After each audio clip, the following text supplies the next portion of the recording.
हाँ जी, बिस्मिल्लाहिर्रहमानिर्रहीम। मैं स्क्रीन शेयर कर रहा हूँ।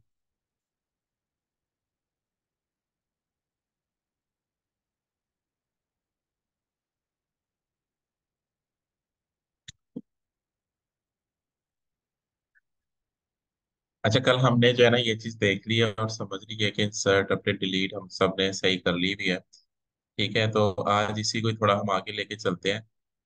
आगे जाने से पहले मैं एक दो चीज़ें बताना चाहता हूँ कि फॉर एग्जांपल मैंने यहाँ पे ना एक और डेटाबेस क्रिएट की हुई है, सेम इसी नाम से। जस्ट मैं चेंज कर देता हूँ उसका। Inventory system to.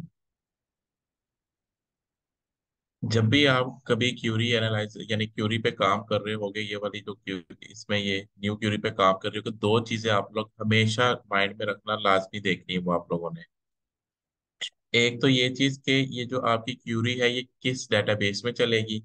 ठीक है, और दूसरी ये चीज यहाँ पे कि ये जो डेटाबेस है ये किस सर्वर पे है। अभी ऑब्वियसली आप लोगों के पास अपना सिस्टम है, हर किसी के पास सिर्फ जो डेटाबेस इंस्टॉल हुई है वो एक ही हुई है, इससे कोई कंसर्न नहीं है इस चीज से। लेकिन जब आप लोग यानी कि ऐसी जगह पे काम करोगे जहाँ पे मल्टीपल सर्वर होंगे, ठीक है, तो वहां पे आपको ये चीज माइंड में रखना जरूरी है कि किस डीबी पे इस वक्त आप काम कर रहे हो और किस सर्वर की किस डीबी पे काम कर रहे हो आप। ठीक है, ये जो डेटाबेस होती है ये किसी ना किसी सर्वर पे डिप्लॉय होती है, यानी किसी ना किसी ऐसी मशीन पे डिप्लॉय होती है जिसकी जो कॉन्फ़िगरेशन है वो एज अ सर्वर होती है। ठीक है, जहां पे ये सर्वर पड़े होते हैं ना उसे हम डेटा वेयर हाउस कहते हैं। ठीक है, और जिस कंप्यूटर पे या जिस मशीन पे ये डेटाबेस इंस्टॉल होती है उसे हम डेटा सर्वर कहते हैं। ठीक है, तो ये जो डेटा वेयर हाउसेज हैं ये आपने नाम शायद पहले भी कभी सुना हो कि जहाँ पे नंबर ऑफ सर्वर पड़े हों, जहाँ पे यानी कि डेटा पड़ा हो डिफरेंट सर्वर्स के अंदर, तो वो उस एरिया को या उस जगह को डेटा वेयर हाउस कहते हैं। और ये जो डेटा वेयर हाउस बनते हैं ना, मोस्टली कंपनीज ये प्रेफर करती हैं कि ऐसी जगह पे बनाए जाएं जो एरिया जहाँ पे जो है ना एसी की जरूरत ना पड़े, यानी कि कॉस्ट ऑफ जो वो होती है इलेक्ट्रिसिटी वो जो है ना बचती है यहाँ पे। अब जिस तरह फेसबुक है, उसके कभी आप सर्च करके देखना कि where is database data warehouses of Facebook. ठीक है, तो वो आप देखोगे कि यानी कि ऐसे इलाके में बनाए जो उनके अमेरिका में रशिया के करीब है ना, वहां पे उसने जो है ना अपने डाटा सर्वर बनाए हुए हैं, डाटा वेयर हाउसेज बनाए हुए हैं। ठीक है, और दूसरी ये चीज रिकमेंड की जाती है कि इसे जो है रीजन वाइज भी रखा जाता है डेटा वेयर हाउसेज को। फॉर एग्जांपल यानी कि मे बी जो एशिया का डेटा वेयर हाउस है वो एशिया के लिए स्पेसिफिक उसने बनाया हो। ठीक है, जो अमेरिका का है उसके लिए स्पेसिफिक बनाए हो। ठीक है, ये चीज भी डिपेंड करती है कि जो डेटा वेयर हाउसेज है वो स्पेसिफिक रीजन के हिसाब से बनाए जाएं। और उसकी रीजन ये होती है कि भाई यानी कि वही बात आ गई कि सारी रिक्वेस्ट जो है वो अमेरिका जाए या सारी रिक्वेस्ट जो है वो किसी स्पेसिफिक कंट्री में जाए। तो इसलिए उन्होंने ना इन चीजों को डिस्ट्रीब्यूट किया होता है। और ये ऐसा नहीं होता कि आपस में डिस्कनेक्टेड हो, मीन टू से कि ऐसा नहीं होता कि भाई वो मुझे सिर्फ वो डाटा एक्सेस होगा जो डाटा वेयर हाउस के सर्वर पे सिर्फ एशिया के सर्वर में पड़ा होगा। ऐसा नहीं है। हाँ, ये चीज जरूर है कि वो डाटा जो मुझे यानी कि रिक्वायर्ड चाहिए होगा वो ज्यादातर जो है ना एशिया रीजन से ही आएगा। तो इस तरह करके जो है ना इन्होंने अपने डाटा वेयर हाउसेस को डिवाइड किया होता है। और ये चीज भी आप लोग ऑब्जर्व करोगे, अभी तो नहीं कर पाओगे लेकिन जो सर्च आप पाकिस्तान के अंदर बैठ के करते हो गूगल पे वो डिफरेंट होगी, और जो सर्च मैं इधर बैठ के करता हूँ गूगल पे वो डिफरेंट आएगी। इवन कि हम टेक्स्ट भी डिफरेंट लिखे हैं। क्यों? क्योंकि वो सर्च रीजन वाइज आ रही होती है। और ये इतने इंटेलिजेंस इनके यानी कि मशीन लर्निंग इतनी इंटेलिजेंस होती है कि भाई यानी कि वो उसके अकॉर्डिंगली जो है ना आपको सर्च करके देती है। फॉर एग्जांपल आप ये देखते हैं कि which is the best religion in the world. ठीक है, तो आप क्योंकि पाकिस्तानी हो, आप पाकिस्तान जो है एक इस्लामिक कंट्री है, तो वो उसके लिहाज से जो है ना वो सर्च आउट करके देगा आपको थोड़ी। ठीक है, लेकिन यही सर्च आप अमेरिका में बैठ के करो या यूरोप में बैठ के करो, वहां पे क्रिश्चियनिज्म ज्यादा है। ठीक है, वो कंट्री ज्यादा क्रिश्चियंस के हैं, तो इस लिहाज से उसके वो जो है ना उस चीज को भी कंसीडर करेगा। तो ये डाटा वेयर हाउसेस और ये डाटा सर्वर जो है ना ये सब जगह अलग अलग होते हैं। तो जब भी हमने काम करना है लोकल मशीन पे हम नहीं देखते इतना। लेकिन फिर भी आप लोग अपनी जो आई है ना इन दोनों चीजों पे लाजमी क्या करो जब भी आप ये न्यू क्यूरी बनाने जाते हो। ये वाली न्यू क्यूरी पे क्लिक करते हो, जब भी न्यू क्यूरी पे क्लिक करोगे तो यहाँ पे जरूर देखो कि किस डेटाबेस पे ये क्यूरी आपकी अफेक्ट करेगी, और यहाँ पे जरूर देखो कि सर्वर पे ये जो है ना डेटाबेस एग्जिस्ट कर रही है। ये दोनों चीजें आप लोगों को लाजमी देखनी चाहिए, ठीक है। और इन चीजों की वजह से बहुत बड़े बड़े इशू भी क्रिएट होते हैं। लेकिन मैं इससे एक और प्लस सेफ्टी साइड साइड भी बताऊंगा आपको, किस तरह आपने मोर सेफ रहना होगा हर चीज में, ठीक है। एक तो ये चीज हो गई इसमें। दूसरी ये चीज के होता क्या है कि जिस तरह मेरे माइंड में होता है कि ये वाला जो टेबल है ना, ये मैंने क्रिएट करना है इन्वेंट्री सिस्टम में, ठीक है। तो इन्वेंट्री सिस्टम में जब मैंने इस टेबल को क्रिएट कर दी, इन्वेंट्री सिस्टम 2 में क्रिएट करना है, ठीक है, ये टेबल। लेकिन गलती से मेरी जो डेटाबेस थी वो ऊपर इन्वेंट्री सिस्टम सेलेक्ट थी, तो ऑब्वियसली ये टेबल कहाँ सेलेक्ट होगा, इन्वेंट्री सिस्टम में। तो जब मैंने उसको सिलेक्ट करके देखा, इधर इधर सेलेक्ट करके देखा और इसे मैंने रन किया, इस डेटाबेस को मैं चेंज कर देता हूँ टू, मैं टू पे इधर बैठा हुआ था। जब मैंने इसको रन किया तो इसने मुझे एरर दे दिया। तो इस तरह की चीजों से फौरन समझ जाया करना कि आपने जो टेबल क्रिएट किया है ना, वो आपने रिक्वायर्ड डेस्टिनेशन पे क्रिएट नहीं किया था जहाँ पे आप चाह रहे हो, ठीक ठीक है। इसके अलावा अब आपने ये टेबल क्रिएट करना है, तो जब आपने ये टेबल क्रिएट किया, इसको रन किया ना, इसने मुझे एरर दे दिया, there is already an existing object. तो आप इसको इग्नोर मत करना, इसको फौरन समझ जाना कि भाई मैं ऐसी कोई ऐसी गलत जगह पे बैठा हुआ हूँ जहाँ पे ये टेबल ऑलरेडी एग्जिस्ट करके हुआ हुआ है, और मुझे इस जगह पे क्रिएट नहीं करना था, ठीक है। तो इस तरह की चीजों को ना माइंड में रखा करना कि भाई आप किस एनवायरनमेंट में रह के काम कर रहे हो, ठीक है। अगर तो हम यहाँ से डायरेक्ट काम करें तो हमें तो इशू ही नहीं है ना कोई, क्योंकि हम उसी टेबल पे जाएंगे, उसी डेटाबेस पे जाएंगे और उसी फोल्डर पे जाके चीजें को क्लिक करेंगे। लेकिन बात हो रही है कि अगर हम सिर्फ न्यू क्यूरी पे काम करें, तो इसलिए जो है ना, ये चीजें अपने माइंड में रखना। और इधर सबसे बड़ी इंस्ट्रक्शन जो है ना, सबसे बड़ी, और ये कह लो कि ये आपके इतने काम आएगी ना अगर आप लोगों ने इसे इम्प्लीमेंट किया, आप याद रखोगे कि भाई ये जो चीज थी ना, मैं कहता हूँ कि ये जो डेटाबेस है ना, इसमें सबसे बड़ी और इम्पोर्टेंट इंस्ट्रक्शन जो है ना, ये यही है कि जब भी आप अपडेट या डिलीट लिखो, जब भी आप अपडेट या ये डिलीट की क्यूरी लिखने लगो, जब भी, तो बजाय उसके कोई और काम करो, आप वेयर जो है ना पहले ही लिख दो उसका, और इधर भी वेयर पहले ही लिख दो उसका। ये आदत बना लो अपनी। इसकी रीजन ये है कि कल जिस तरह मैंने किया था, जब मैंने इधर वेयर नहीं लगाया था, जब मैंने ये इधर वेयर नहीं लगाया था, तो ये देखो ये दोनों रो पे अफेक्ट हो गया था। लेकिन अभी तो हम सीख रहे हैं, ठीक है। लेकिन ये वाली मिस्टेक अगर हमने अल्लाह ना करे कभी लाइव डाटा पे कर दी, ठीक है, तो वो समझ लो डाटा लॉस्ट है। इसमें सबसे बड़ा नुकसान ही यही है कि आपसे पूछे बगैर जो है ना, वो जो डाटा है ना, वो कह लो कि बस बिल्कुल लॉस्ट हो जाएगा।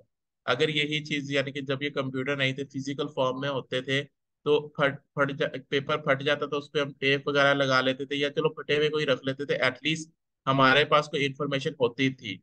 लेकिन इस फील्ड में ना कोई भी चांस नहीं है। एक बार आपका डाटा गया तो बस गया। और मैंने अपने यानी कि कैरियर में कई लोगों को देखा जो सिर्फ इसी वजह से जो है ना अपनी कंपनी से टर्मिनेट हुए हैं, कि बेध्यानी में उन्होंने ऐसा डाटा लूज कर दिया कि ये कह लो कि जो रिक्वायर्ड था कंपनी, और ऑब्वियसली कंपनी के लिए तो हर डाटा रिक्वायर्ड है।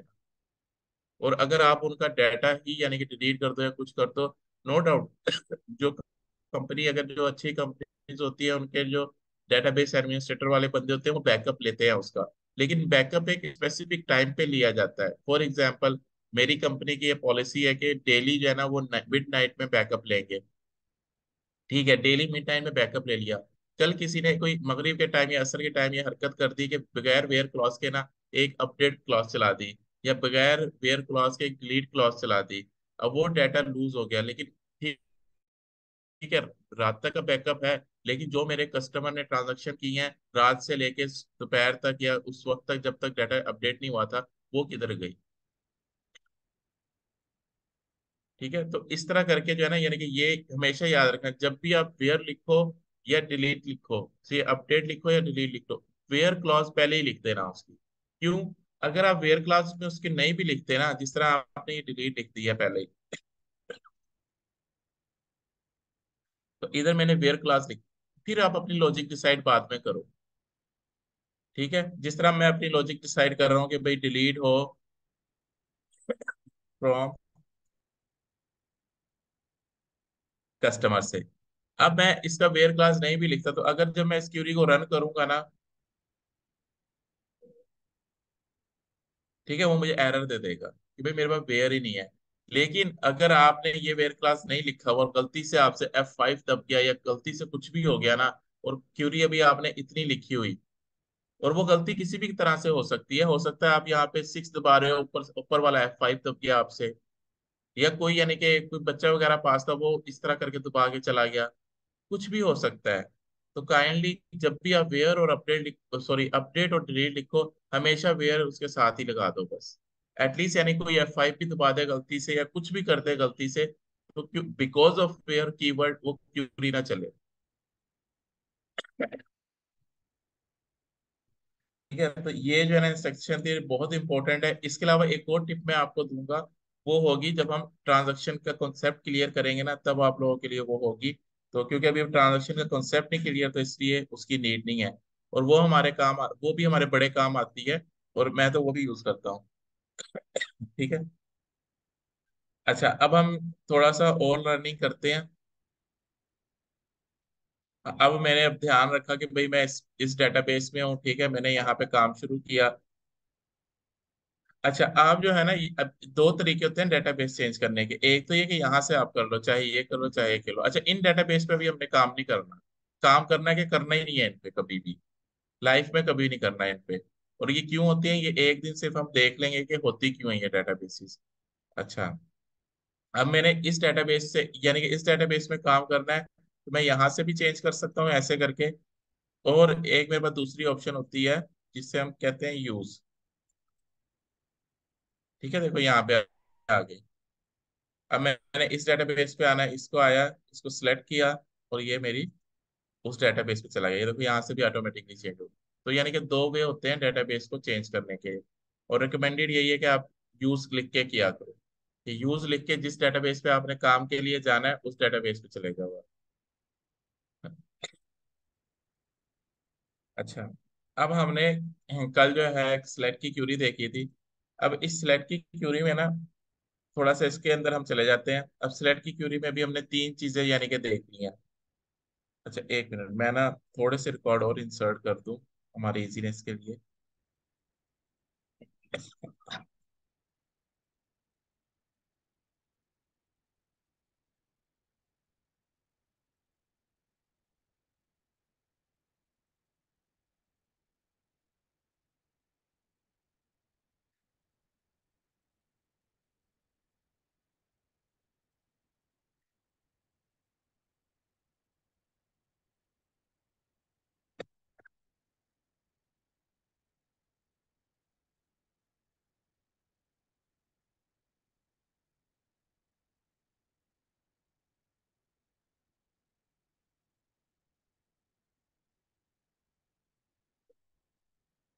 हम्म,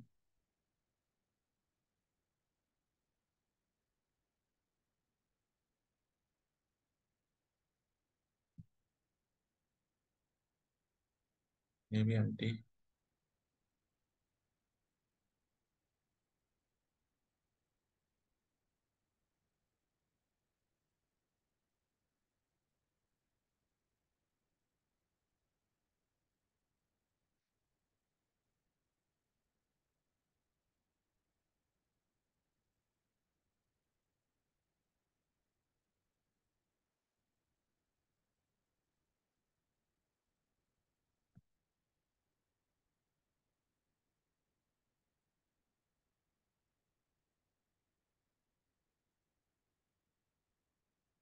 इन सेंटर में चेंज कर देता है।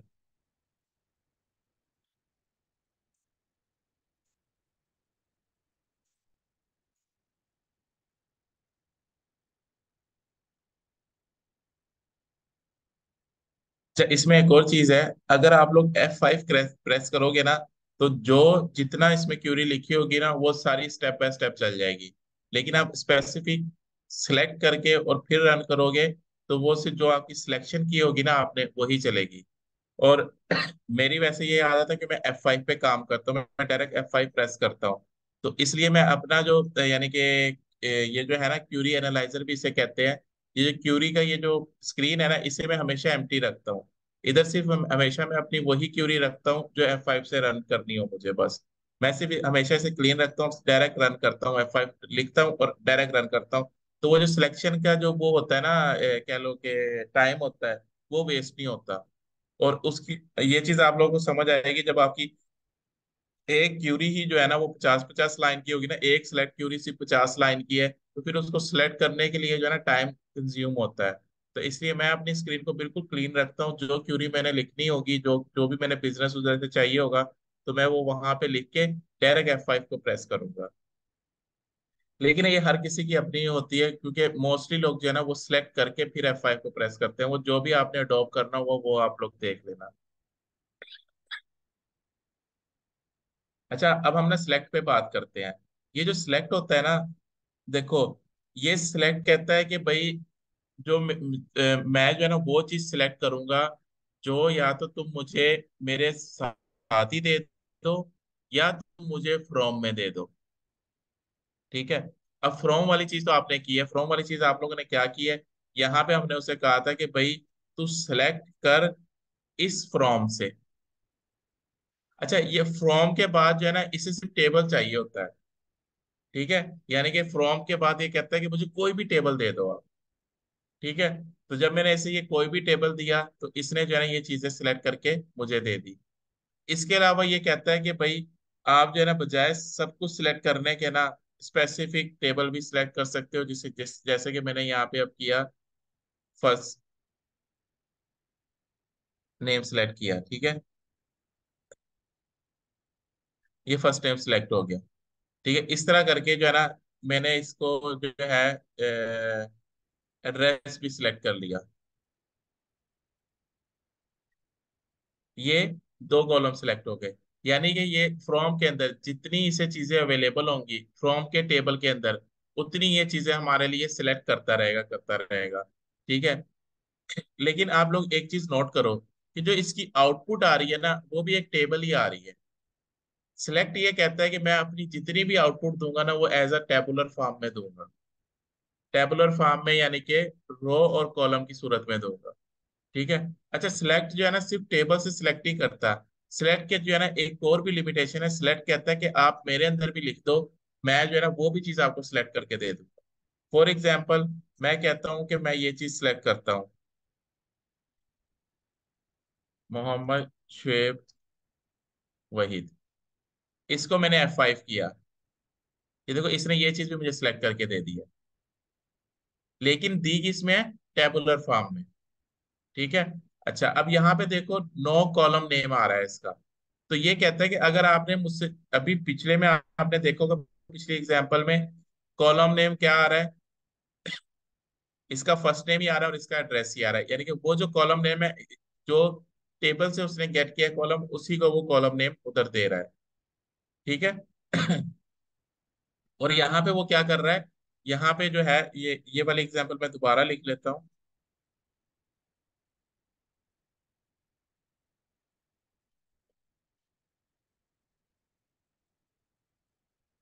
इसको मैंने F5 किया, तो इसने क्या किया, इस कॉलम को नेम नहीं दिया। अब इस कॉलम को नेम देना, यानी कॉलम को नेम देना या टेबल को नेम देना, इस चीज को कहते हैं हम एलियस। ठीक है। जब भी आपसे कोई बात करेगा इसका एलियस ये रख दो या इसका एलियस चेंज कर दो, तो वो यही होता है कि इसको जो है ना कॉलम का नाम चेंज कर दो या टेबल का नाम चेंज कर दो। तो मैं इसको नाम दे देता हूँ, ये एज लगाओ या ना लगाओ, ये वाला जो एज है ना ये ऑप्शनल है, लेकिन मैं लगाता हूँ। ठीक है। मैं कहता हूँ फुल नेम। अब मैं इसे रन करता हूँ, ये देखो इस कॉलम का भी नाम आ गया। अब मैं इसे खत्म करता हूँ, तो तब भी ये सही चल रहा है। ठीक है। मैं एज क्यों देता हूँ, क्योंकि बाज डीबी, मोस्टली डीबीज रिकमेंड करती हैं एज। ठीक है। अच्छा, यहाँ पे एक और चीज है कि जिस तरह हमने सी शार्प को देखा है कि भाई सी शार्प के अलावा हमने देखा था कि जावा भी इसी तरह की है, पाइथन भी इसी तरह की है। सिर्फ क्या चेंज है, उनका सिंटेक्स का डिफरेंट है बस। कि भाई अगर इसमें हम सी शार्प में कंसोल डॉट राइट लाइन से प्रिंट करते हैं, जावा में system dot print dot out होता है, इस तरह करके ना सिंटेक्स में डिफरेंट है। लेकिन जब आप डीबी को करोगे ना, कि भाई जिस तरह हमने कल देखी, एसक्यूएल डीबी है, ओरेकल डीबी है, माई सीक्वल है, मोंगो डीबी है, इस तरह करके जितनी डीबीज है ना, डीबी सिंटेक्स वाइज जो है ना तकरीबन 90% सेम है। यानी कि जो सिलेक्ट की क्यूरी हम एसक्यूएल में लगा रहे हैं ना, वही सिलेक्ट की क्यूरी आप ओरेकल में भी लगा सकते हो, और वही सिलेक्ट की क्यूरी आप माई सीक्वल में भी लगाओगे। यानी कि जो डीबी का सिंटेक्स है ना, डेटाबेस का सिंटेक्स, वो 90% सेम ही होता है। ये स्टैंडर्ड चलता आ रहा है। और इवन के ये जो चीज हम देख रहे हैं कि एलियस लगाना सिलेक्ट का, ये यानी कि रूल होता है, ये भी चीजें सेम है। ठीक है, अब मैंने इसका एलियस लगा दिया यहाँ पे। अब ये देखो, ये भी टेबुलर फॉर्म में आ गया और बिल्कुल सही आया कि भाई कॉलम आ गया और उसके अंदर उसकी इंफॉर्मेशन आ गई। अच्छा, सिर्फ मैं ये नहीं कर सकता, इसके अंदर मैं कोई अपना प्रॉब्लम भी सॉल्व कर सकता हूँ। फॉर एग्जाम्पल, 4 + 14,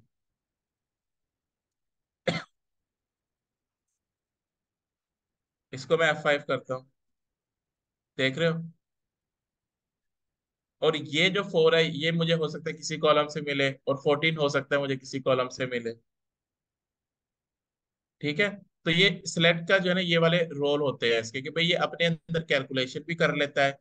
जब इसने अपने अंदर कैलकुलेशन की है, तो इसी तरह करके मैं कहता हूँ मुझे फर्स्ट नेम नहीं चाहिए, मुझे क्या चाहिए, फुल नेम चाहिए लोगों के। तो क्या करूंगा, फर्स्ट नेम कंकैट हो स्पेस के साथ लास्ट नेम, और इसका जो एलियस है वो क्या बन जाए, ये मैं बगैर एस के लिख लेता हूँ, फुल नेम। ये देख रहे हो, जिसका लास्ट नेम था उसके साथ उसका फुल नेम आ गया, शुएब वहीद। ठीक है, और ये आगे सारे यानी कि इनके लास्ट नेम नहीं लिखे हुए थे, इसलिए लास्ट नेम नहीं है। और उसका देखो, अब उसने कॉलम का नाम भी चेंज कर दिया। अच्छा, इसके अलावा अगर आपका टेबल नेम ये है, कॉलम नेम ये है, आप कहते हो कि नहीं, जो मुझे रिटर्न हो ना कॉलम नेम, यानी कि अगर तो आप इसका कॉलम नेम नहीं देखो, आपको रिटर्न ना ये चीज हुआ करेगी जो आपने सिलेक्ट में बताई है। मैं ये कहता हूँ कि जो एड्रेस है ना, ये वाला जो कॉलम है, ये वाला कॉलम, इसका जो एड्रेस नेम है ना कॉलम का, ये ना रिप्लेस हो, मुझे कोई और नेम रिप्लेस हो। यानी कि इंफॉर्मेशन तो एड्रेस वाली रहे, लेकिन नेम कुछ और हो। तो उसके लिए मैं क्या करूंगा, अगेन सेम,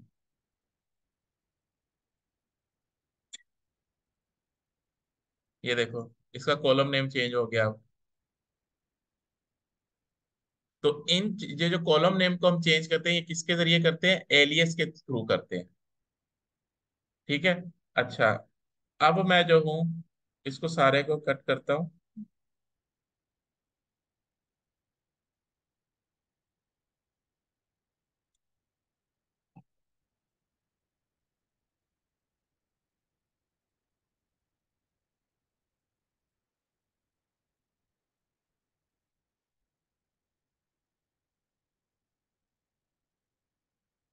अच्छा, इसको अगर कमेंट्स करने हो ना, जिस तरह हमने वहां पे देखा था कि वहां पे कमेंट के लिए बैक स्लैश यूज होती थी, और यहाँ पे ये यूज होते हैं। ठीक है, बाकी इस पूरे को कमेंट करना हो अगर, सेम वही चीज है जो वहां पे थी। ठीक है। अच्छा, सेम इसी तरह मैं जो हूँ, जिस तरह मैंने अभी कॉलम के दिए हैं एलियस, मैं टेबल का भी दे सकता हूँ।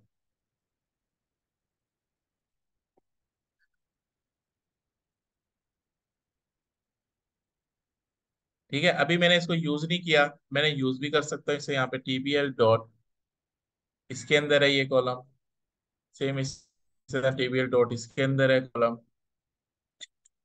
टीबीएल डॉट इसके अंदर है कॉलम।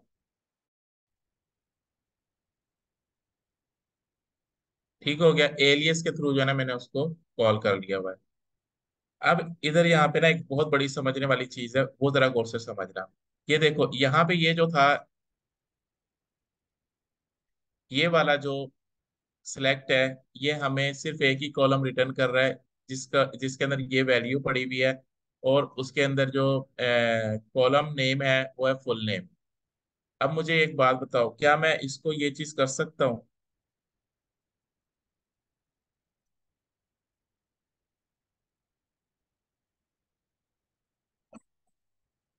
इसके अंदर क्या चाहिए? अभी हमने डिस्कस किया कि यानी कि फ्रॉम फ्रॉम के अंदर क्या चाहिए? टेबल चाहिए। क्या ये टेबल नहीं है? बेशक वैल्यू इसके अंदर एक आ रही है, लेकिन ये है तो टेबल ही ना।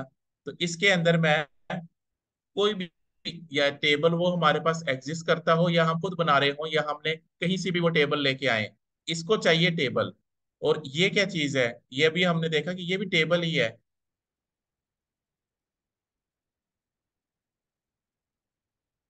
इसको मैंने ये टेबल दे दिया, लेकिन जब ये टेबल देंगे ना तो यहाँ पे एलियस देना लाजमी है। ठीक है, जब भी हम ब्रैकेट के अंदर टेबल देंगे तब एलियस देना, चाहे वो हम ये वाला दें चाहे कोई सा भी दें, चाहे अपना कस्टमर दें, तो वो एलियस डिमांड करता है इधर। अब मैंने इसको रन किया। हो सकता है ये चीज अभी आपको क्लियर ना हुई हो, लेकिन जब हम क्यूरीज लिखेंगे यानी कि अपने प्रोजेक्ट बनाएंगे तब ये चीज बहुत अच्छे से क्लियर होगी आपको कि फ्रॉम का मतलब ये नहीं है कि जो हमारे पास यहाँ पे जिस तरह ये टेबल एग्जिस्ट करता है वही टेबल हो। फ्रॉम को टेबल चाहिए बस। और हो सकता है इसके अंदर मेरी कोई कम्प्लेक्स चीज यानी कि कैलकुलेशन मैं करूं और उसको मैं एक टेबल यानी कि रिटर्न करूं और वो टेबल मैं फ्रॉम को असाइन करूं।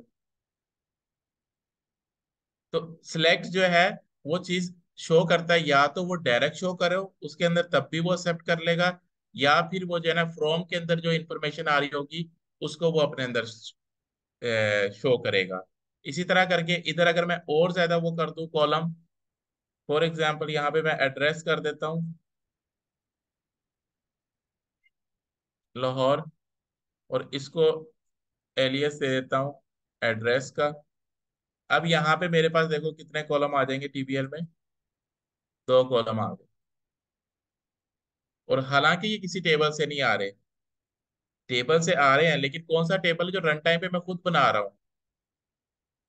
अच्छा, टीबीएल करके स्टैटिक करूंगा तब भी वही बात होगी। ठीक हो गई ये बात? इन बातों को अपने रजिस्टर में नोट कर लेना क्योंकि आप लोगों ने ये प्रैक्टिस करनी है अच्छी तरह। अच्छा, अब मैं दोबारा अपने उस पर जाता हूँ, सिलेक्ट स्टैटिक।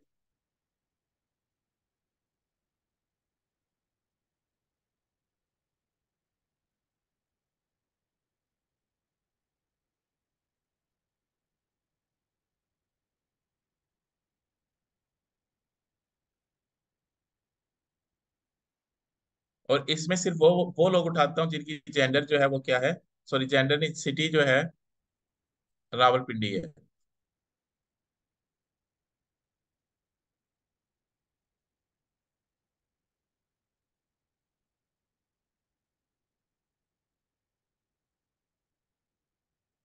ठीक है, ये लोग आ गए मेरे पास।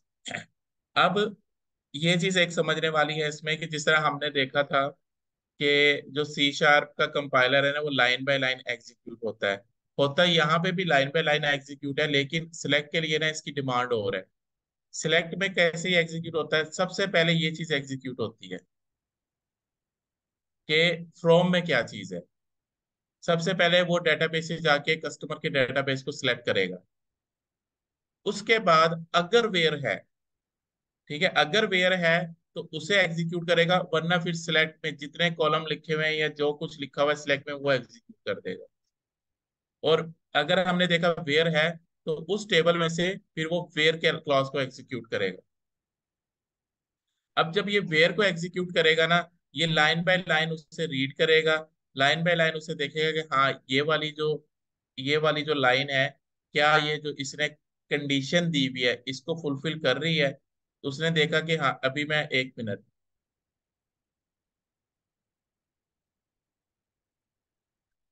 उसने पहली लाइन को रीड किया, उसने देखा क्या ये सिटी रावलपिंडी है, नहीं, उसने इस लाइन को एलिमिनेट कर दिया। फिर उसने देखा क्या ये लाइन रावलपिंडी है, क्या ये सिटी रावल, बाकी डाटा नहीं ये देख रहा, क्योंकि बाकी डाटा की क्लॉज ही नहीं लगाई हुई हमने। बाकी डाटा की अगर क्लॉज लगानी है तो वो किसके थ्रू लगाएंगे, वो आगे इसके थ्रू लगाएंगे, अपने एंड ऑपरेटर के थ्रू, अपने और ऑपरेटर के थ्रू, या कोई भी और कंडीशन आ सकती है। तो उसने दूसरी लाइन को देखा, क्या ये लाइन यानी कि रावलपिंडी है, नहीं, तो इस सिर्फ इस कंडीशन की बेस पे उसने पूरी रो को एलिमिनेट कर दिया।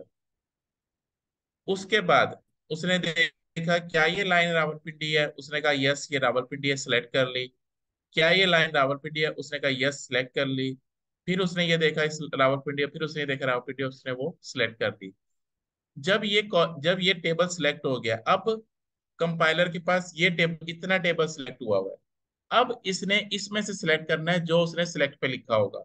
अगर तो उसने सिलेक्ट पे लिखा हुआ है स्टैरिक, तो वो स्टैरिक यानी कि सारा ही शो कर देगा, उसे सारा ही रिटर्न कर देगा। लेकिन अगर उस पे लिखा हुआ है स्पेसिफिक कॉलम, तो वो स्पेसिफिक कॉलम उसमें से फिर सिलेक्ट करेगा। कैसे सिलेक्ट करेगा, फॉर एग्जाम्पल मैं कहता हूँ कस्टमर आईडी सिलेक्ट कर ले, फर्स्ट नेम सिलेक्ट कर ले, जेंडर सिलेक्ट कर ले, बस ये तीन चीजें सिलेक्ट करे इसकी बेस पे। तो वो क्या करेगा कंपाइलर हमारा, वो ये दोनों कॉलम सिलेक्ट कर लेगा, प्लस ये कॉलम, सॉरी,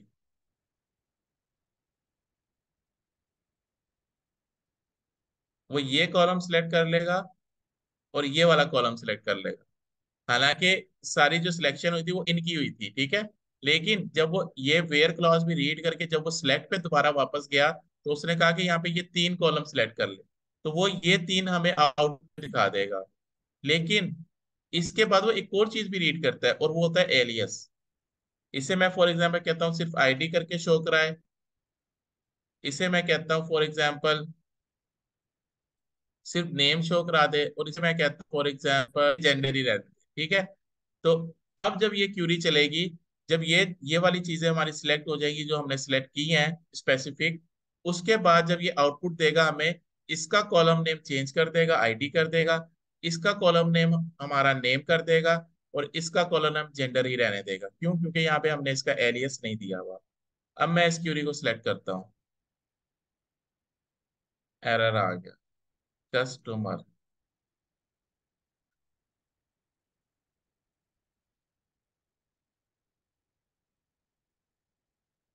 ठीक है। तो स्पेसिफिक डाटा हमारे पास रिटर्न हो गया।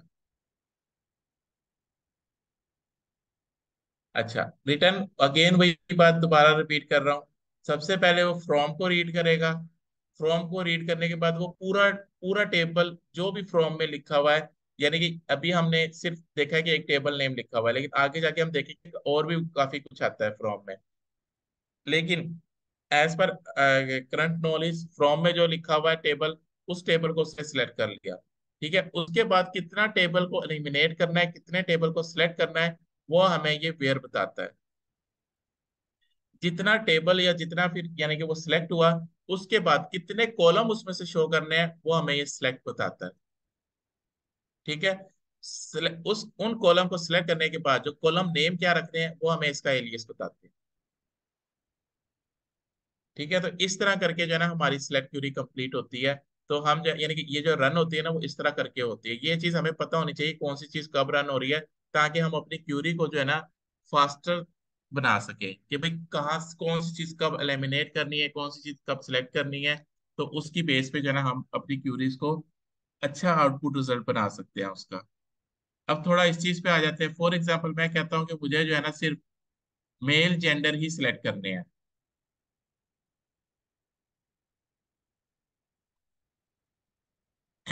फॉर एग्जाम्पल मुझे इधर जो है ना सिर्फ मेल जेंडर ही सिलेक्ट करने हैं।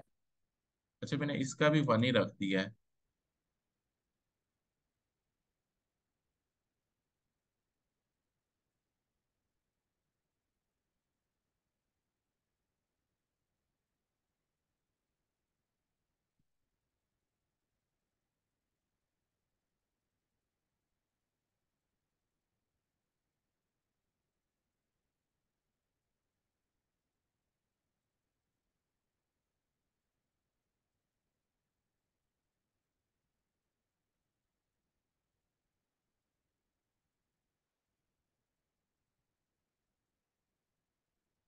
अच्छा, अब जो है ना, अगर हमने इस तरह की क्यूरी अप्लाई करनी है, वेयर क्लास में जितनी भी कंडीशन लगेंगी, जब वो कंडीशन ट्रू होगी तब वो लाइन हमारे लिए सिलेक्ट होगी। और यहाँ पे सेम वही रूल अप्लाई होंगे जो हम ऑलरेडी सी शार्प में कर चुके हुए। ठीक है, यानी कि एंड ऑपरेटर है हमारे पास। ठीक है, और ऑपरेटर है हमारे पास, इक्वल हम देख चुके हुए हैं कि इक्वल वहां पे डबल इक्वल इक्वल करके यूज करते थे हम इक्वल को। यहाँ पे सिंपल एक इक्वल लगाना है हम। ठीक है, इसके अलावा हमारे पास नॉट ऑपरेटर है। और इसके अलावा हमारे पास जो है ना, इसमें जो और ऑपरेटर हैं यानी कि वो हम डिस्कस करेंगे, लेकिन ये चार जो है ना अभी हम देखते हैं। यानी कि हमारे पास लाइक है, इस तरह की और भी चीजें यहाँ पे आती हैं, उसे हम आज ही देखेंगे सारी ना। अब ये इक्वल तो हमने यूज कर लिया। फॉर एग्जांपल मैं कहता हूँ कि नॉट इक्वल रावलपिंडी हो, तो सिंपल इसे मैं यहाँ पे नॉट इक्वल ऐसे करूंगा। सी शार्प में होता था, ऐसे होता था। और मोस्टली जगह पे ऐसे ही होता है, यानी कि जावा हम देखेंगे उसमें भी ऐसे ही होता है। लेकिन इन्होंने बस जो है ना ये अलग रखा है कि जो नॉट इक्वल टू रावलपिंडी है। ठीक है, तो ये दो रिकॉर्ड आ गए मेरे पास। इसी तरह करके एंड और का वही कॉन्सेप्ट है जो हम देखे हुए हैं। ठीक है, जो हमने देखा हुआ है वही कॉन्सेप्ट है, उसकी डिटेल में नहीं मैं जा रहा। तो एंड और जो है सेम इसी तरह लगेंगे। डिफरेंस कहाँ आएगा, वहां पे हम एंड के लिए ये साइन यूज करते थे, और के लिए ये यूज करते थे। यहाँ पे जो है ना आपको बाय टेक्स्ट लिखना है। अब मैं कहता हूँ जेंडर कौन सी है, जो फॉल्स है।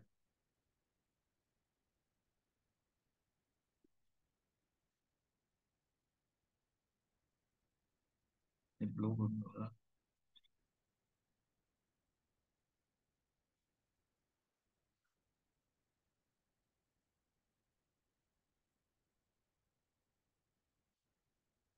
अच्छा,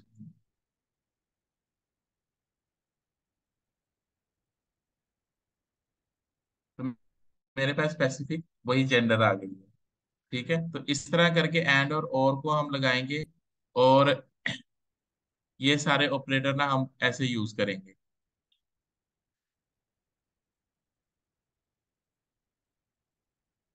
अच्छा, एक और चीज, एक इसमें कीवर्ड यूज होता है डिस्टिंग का। अब मैंने यहाँ पे देखो, जब इसे नॉट इक्वल किया।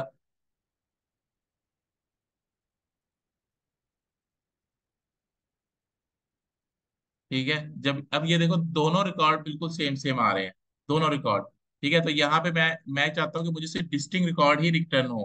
तो यहाँ पे मैं एक कीवर्ड लगा लूंगा, डिस्टिंग का। ठीक है, अब देखो, अब ये डिफरेंट आ गया। ठीक है, लेकिन डिस्टिंग का कीवर्ड एक लिहाज से समझना बहुत जरूरी है कि डिस्टिंग कीवर्ड जो होता है ना वो कैसे वर्क करता है। वो ऐसे वर्क करता है कि पहले वो फर्स्ट कॉलम को देखेगा। अगर दोनों के फर्स्ट कॉलम सेम है तो उन दोनों को मर्ज कर देगा आपस में। फिर अगर और कॉलम लिखे हुए हैं तो उन्हें देखेगा, दूसरा कॉलम देखेगा। अगर दूसरा कॉलम भी सेम है तो उन इन दोनों यानी कि एक उनको मर्ज कर देगा आपस में। फिर तीसरा कॉलम देखेगा, अगर वो सेम है तो उसे मर्ज कर देगा। अब ये देखो यहाँ पे लास्ट नेम। अब अगर मैं डिस्टिंग नहीं लगाता है इधर, तो मेरे पास क्या है, लास्ट नेम में डिफरेंट वैल्यू। और अब मैं यहाँ पे डिस्टिंग लगाता हूँ, तो अभी भी मेरे पास क्या आए हैं, दो रिकॉर्ड ही आए हैं, बिकॉज ऑफ दिस कॉलम। क्योंकि इसने जो है डिस्टिंग का रूल जो है ना वो तोड़ दिया था। अभी हम 850 पे दोबारा मीटिंग करते हैं, ठीक है। तो सेकंड मीटिंग में आगे कंटिन्यू करते हैं हम इस चीज को।